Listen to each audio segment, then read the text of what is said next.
How about taking a little bit of a different view or closer look on the visit of Nancy Pelosi in Taiwan, Taipei? I offer a little bit astrology, not necessarily only the traditional astrology of the horoscope, but also a sky view. So, enjoy.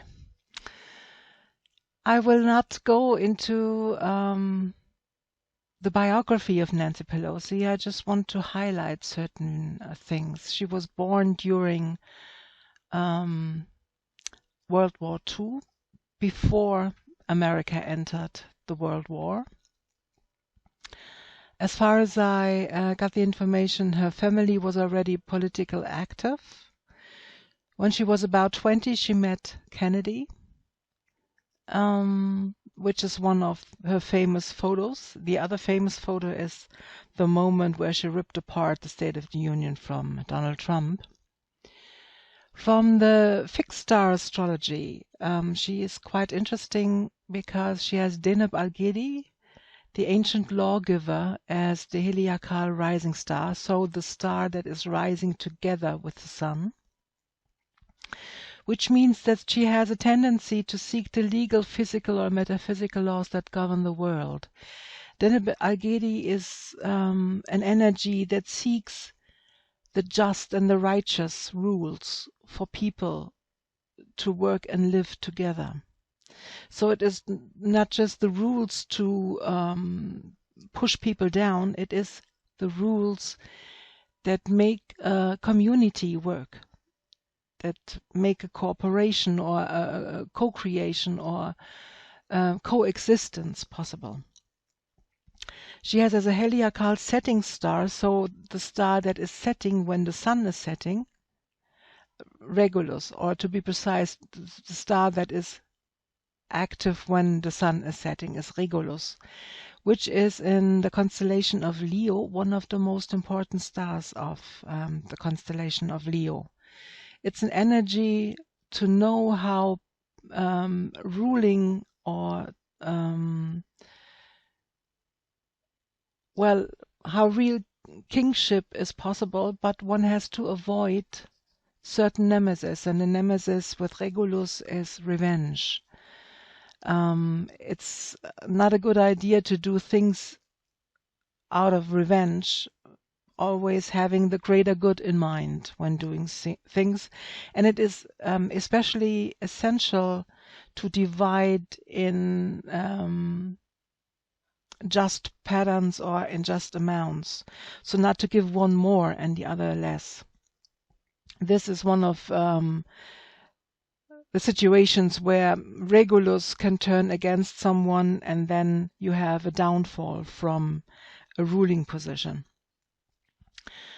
Saying this or mentioning this, I would like to go now to her chart, which is an extraordinary chart in my view. One of her main quotes is, "No one gives you power, you have to take it from them." And this you can see here with Pluto exact squaring Saturn. Pluto in the 12th house in the sign of Leo means that she knows that sometimes power is hidden. It is a hidden force. It is in rooms with back doors. Quite often you do not get the people in power, or you do not see the real people with power or where the power really sits. And Saturn here is demanding rules, responsibility. And she is challenging whenever power exists just for the power purpose. She wants responsibility to be connected with it.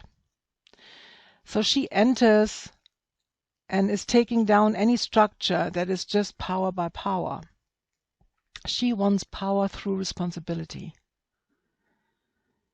Not to have more rights because one is in power, but to have more responsibilities because one is in power. Could be in other main sentence of her or main quote of her. She has Moon and the deepest point of her chart in Scorpio, she knows the depth of humanity. She knows the depth of situation. She knows deep psychological issues. So she knows when to deal with whom, or she knows what a situation is made of in hidden components. And this is where she is residing. This is her roots. When you go up, you see Venus, Uranus, Mars. Venus, Uranus, and then Mars. She's an incredible power source, a powerhouse. She is constantly overloaded with energy. She can do anything. She can bring everything into motion or into movement. She is able to fight with an incredible power. She is not getting tired. That's just who she is. That's one of the foundations or one of her assets of her life. And she is showing that in public. And she is giving that to public as a gift. The next thing I want to show you is Neptune, Lilith, Mercury. She makes almost anyone a little bit crazy. Here it is in the 7th house, so whenever she meets someone, because she speaks the truth and she speaks bluntly and she speaks stuff where other people say, shh, silent, no one talks about that. No, but she talks about it. Lilith is the person who speaks out the unspeakable. So she is showing that also in her speech with Mercury in conjunction. Neptune, on the other hand, a lot of issues that are diffuse, that are try to hide, that are illusionary, that have to do with addictions, that have to do with glamour or with a fog, that people want to avoid the clarity. She brings light into her blunt speech.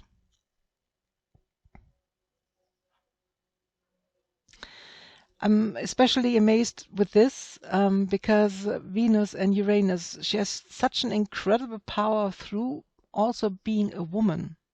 She is a different kind of woman than society used to be, but she's definitively out of her female power, this powerhouse.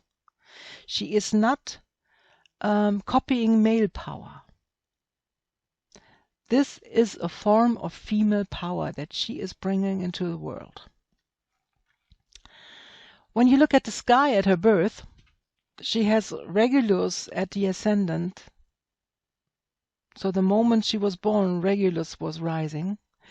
And she has also Regulus as heliacal setting star. So Regulus is very important for her life.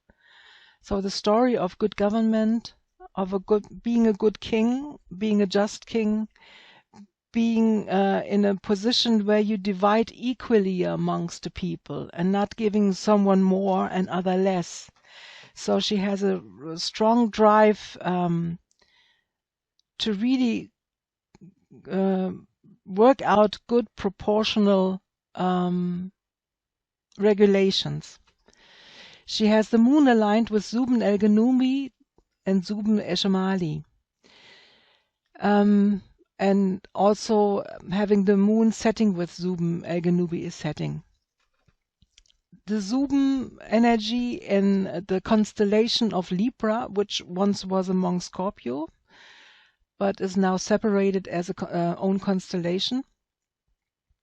The Zubin energy has to do with political work in a community.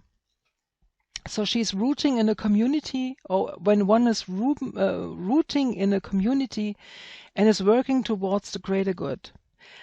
One of the Zubins has a tendency to work for the greater good and have the own good in mind, and the other is more benevolent towards altruism. So that you do creative and political work no matter what the cost for your own life. she has both energies in her life, which brings to her moon an incredible focus of community. And therefore, I find it very specific that she is elected into the house, so that she is representing her home, where she lives. She is not in a position where she is then lifted off her community like a president. She is representing her community in Washington. And this is one of the foundations of her life. If this is the first thing, at the first moment when you get in contact with the actual sky, I just want to point out that you have in a horoscope the moon in Scorpio, but in the real sky it is in the constellation of Libra. If you look to the sky, you can see, for instance, here Cancer. This is the constellation Cancer. This is the constellation Leo. This is the constellation of Gemini. They do not have 30 degrees. They are not equally proportioned. So you cannot put the sky down to a chart. So this is a projection, and I like to work also with the actual sky.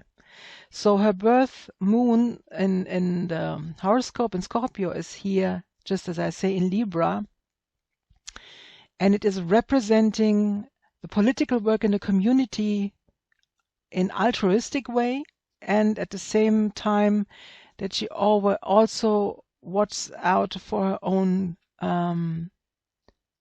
care, that she's taking care of herself. She can be sacrificial, but not to the utmost. So she has also the tendency to remain herself in energy, which represents this also. She has a lot of energy to give, and this energy is constantly renewing, but at the same time she roots in her own power, knowing the power of others, or in her own energy and knowing the depth of humanity. So she also knows when there is stuff that could harm her. If you look to the other part of the sky during her birth, you see Mars next to the Pleiades.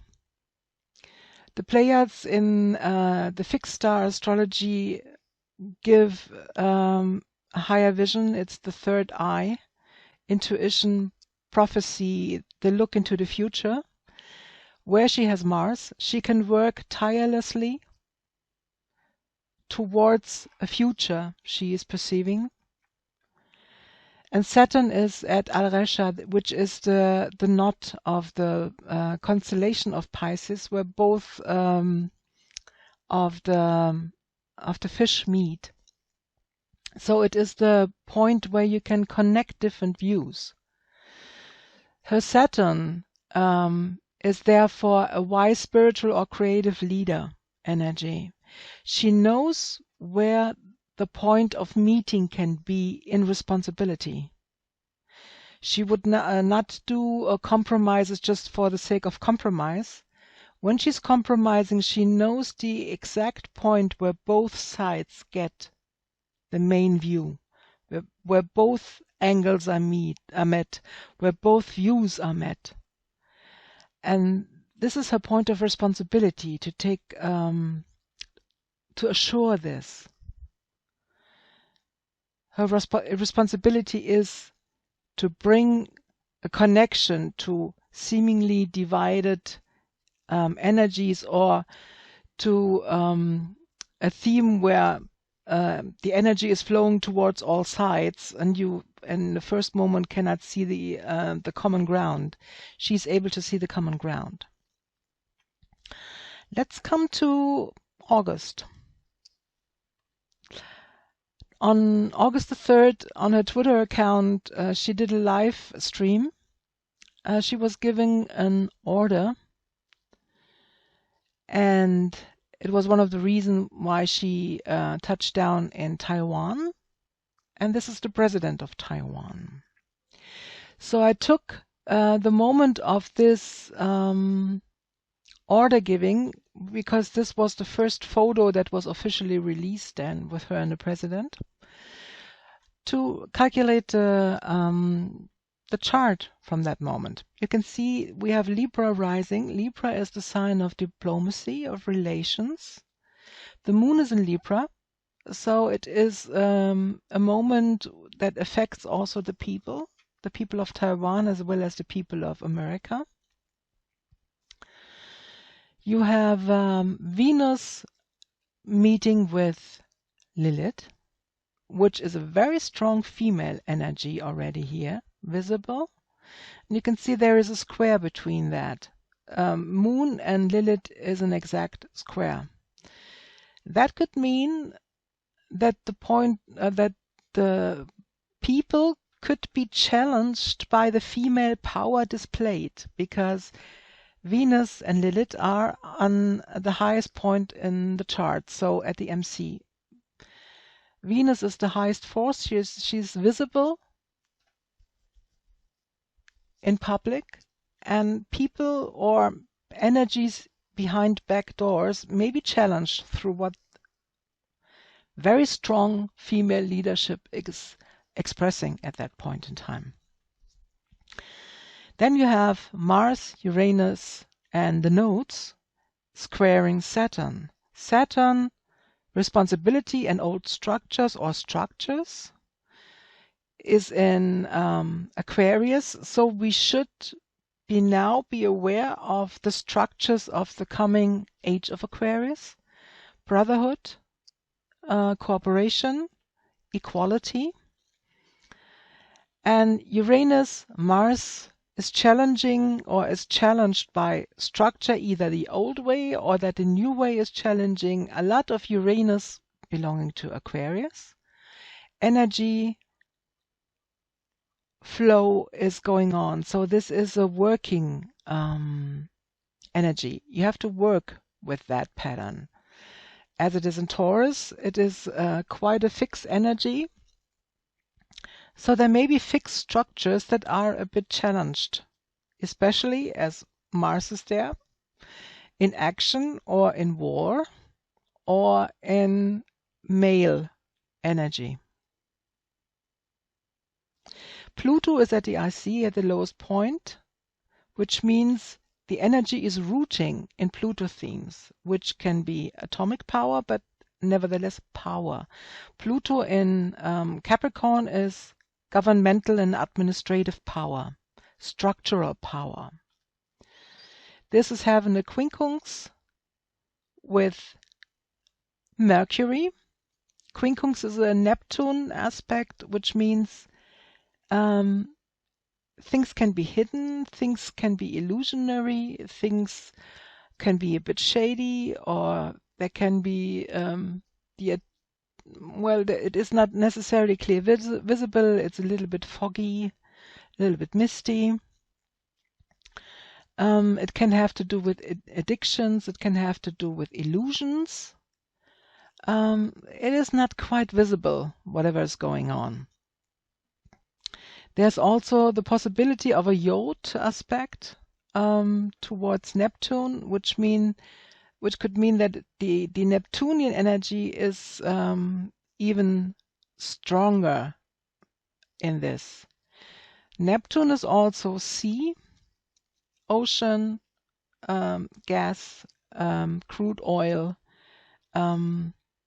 liquid resources that a country can have. So there might be a power theme going on that may not be visible at the same in the first moment, regarding what is expressed, what power structure wants to hold, and maybe what the ocean or the resources in the ocean are about. Also, it could be that words are uttered or words are spoken that are not meant the way others are perceiving them. So it could be a false perception of the whole moment.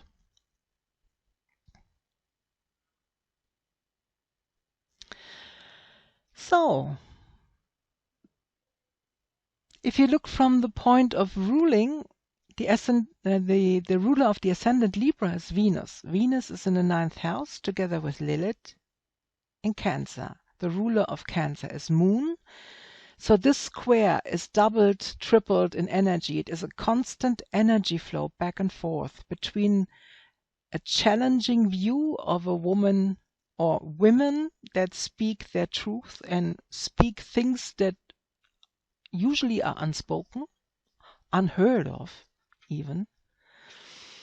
So they have really the nerve to do things that are not traditionally recognized on one hand. If you look to the esoteric view, on the esoteric view, the ruler of Libra is Uranus.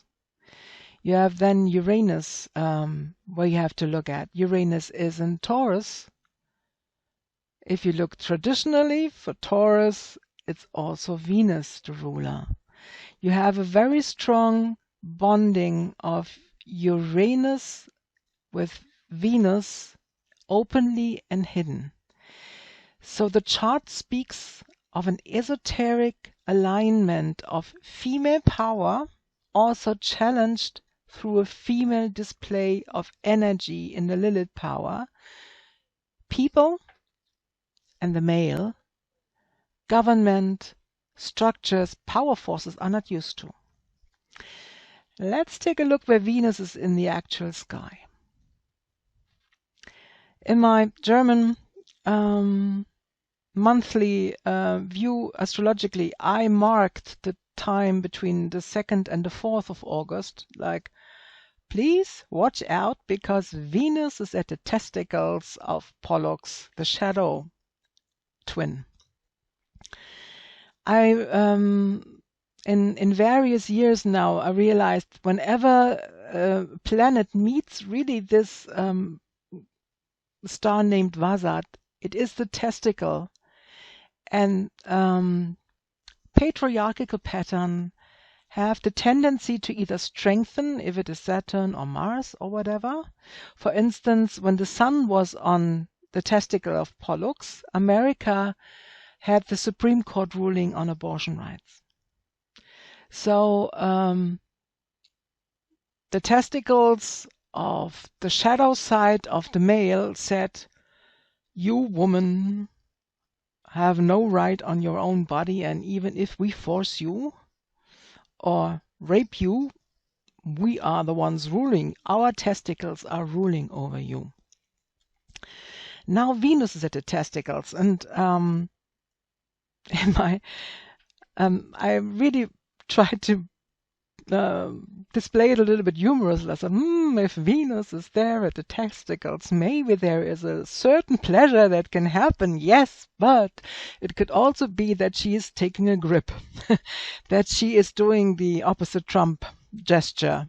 So I wasn't sure how this would show, but now Nancy Pelosi was in Taiwan, and she was there with the female president of Taiwan, and a lot of male people felt a grip at their testicles, to be, well, to say it very, very mildly, ironically.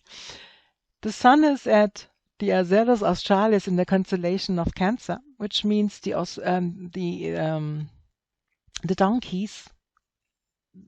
The Cancer can be the crab, the Scarabaeus crab from the Egyptian, the bearer of life.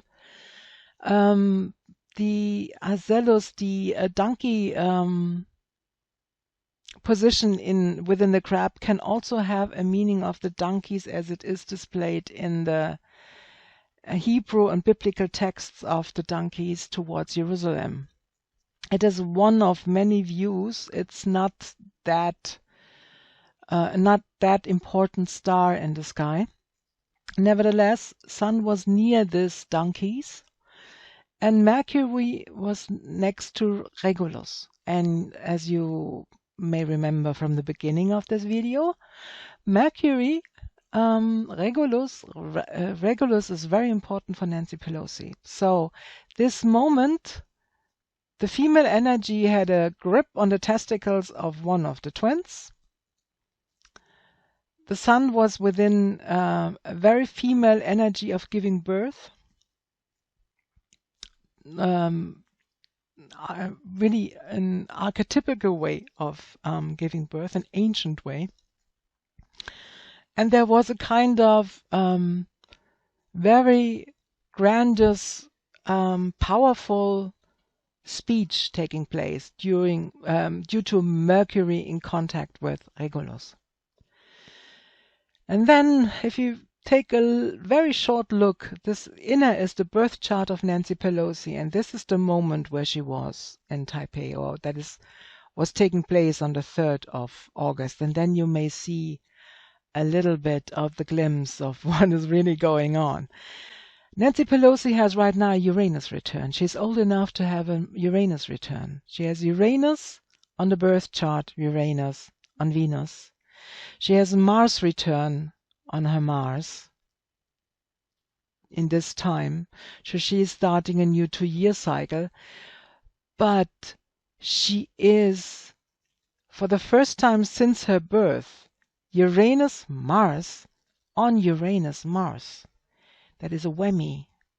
That is an incredible powerhouse. This is a moment of fate. She is living her birth energy inside and outside. She has Mercury at the ascendant. We already focused that she has Regulus at the ascendant. She was speaking out something she came forward through birth on that very moment of birth. She has the nodes on her moon, the current nodes. Not only the nodes, of course the nodes are aligned with Uranus, but she has it also then aligned with Uranus and Venus in her chart, opposing her moon. The current Neptune is in contact with Lilith and her Mercury, so her speech already. A very powerful speech of speaking the truth and speaking the unspeakable. A lot of people would hope and wish for she would not talk about. She has Chiron on Jupiter, so she's able to focus on some of the wounds of the current times, while Lilith is the current Lilith is on her Chiron. Chiron energy is, Chiron was a healer, and then there was a war, and he was riding into that battle to help with medicine, and was shot with an arrow that was poisoned. Chiron was invincible and immortal. No, not invincible, but immortal. So he could not die, but he had terrible pain from that arrow. And so he intensified his art of healing to help himself. She may suffer, Nancy Pelosi may suffer from that incident, that she is going into a region that is quite battleground. But on the other hand, it intensifies the reason why she came here. I also want to show, I want to point out, in my view, she is not challenging everything. She's not doing it due to challenging. She is ignoring the patriarchal, the old power structure. So she is not going there because she wanted to challenge it. She just went there to ignore it. Because in the horoscope itself, the female energy gives a new impulse. This here is an harmonic. It's a sextile. Venus, Lilith, and Uranus nodes. It is a sextile. It is a moment where the female powerful energy can create a new insight into a Uranian, another form of cooperation. So I don't think that she went there to challenge and to intensify the conflict. In my view, it was one of the moments where she became while she came here. And where she opened a window into something through the way that she can speak out the unspeakable. And because she knows that power is usually not given, power usually has to be taken if you are a woman. So that was a short glimpse into a different view on the Nancy Pelosi Taiwan theme. A little bit of a female Lilith energy where the Taipei president also has her story in it. And this is the face to the voice. I hope you've enjoyed it. My name is Octavia Gentemann-Schmidt, and see you next time.